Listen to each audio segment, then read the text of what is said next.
Welcome back, 9:14 right now. Okay, so with so much coverage on coronavirus, our children most likely have heard something about it. And although they may be exposed to some information, right, it is important that you make sure you ease their fears. Here with advice on how to talk to our kids about coronavirus is pediatric mental health expert and psychologist, Dr. Roseann Capanna-Hodge. So good morning to you. Yeah, good morning. It is hard to ignore the fact that this is happening right now. You hear it everywhere on the news, on the radio, on social media, walking down the street. So how do you begin that conversation? If you have young little ones who are saying, you know, one of our producers said he came home and said, am I going to die? Yeah. So, I mean, and it's not just young kids who are worried, it's all kids and us adults too. So you start as a parent, you start talking to your kid in a way that you know will comfort them and that they'll hear you. You want to put down your phone and you want to really have conversation.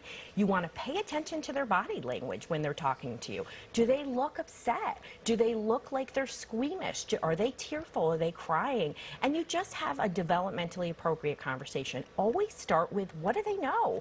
Do they know, say, what do you know about the coronavirus? What are your friends telling you? With young children, stick to basic facts. Don't get into too much technical information. And it's really important of all ages to reassure safety. I think that's really important because my sons are 4 and younger, and I haven't even talked to them about coronavirus, but I have said we've got to wash our hands a whole lot now.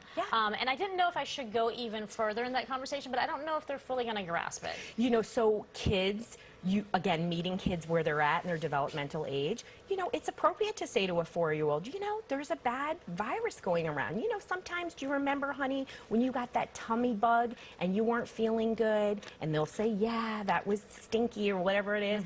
And then say to them, let's talk about what we can do. Let's talk about washing hands. With younger kids, you want to actually practice with them. Show them. You know, take that 20 to 30 seconds. They say, sing happy birthday 2 or 3 times, and really say, you know, we want to wash here, we want to wash there, and tell them not to touch their eyes and their mouth. And I think it really begins with the parent, though, and the adult. But it's difficult because some adults are freaking out themselves about it, right? So then you have teenagers, for example, who are like, okay, I'm going to turn to social media and TikTok. The World Health Organization actually trying to get information out using apps like TikTok. Over 25 million views right now of videos. Is that a good way to get the information out to children?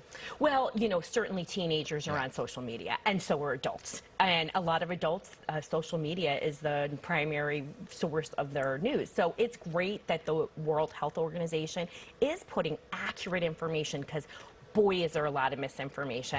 And I think it's really important with your teens, your kids of a younger age, to actually find out what they know, because there is so much misinformation about, you know, the death rates, how you're contracting it. And I think the key is to really empower individuals, but children in particular, that they can use prevention, which is hand washing, eating really good, healthy foods, fruits, vegetables, fats that help power up and create a barrier to health issues. But when schools close down, we've seen 2 do that in our area, that creates a higher level of anxiety. So how do you tackle that? So, you know, in these particular cases of schools closing down, they're being preventative. So I think you need to reassure your children that, listen, they're really taking your health into consideration and we're being preventative.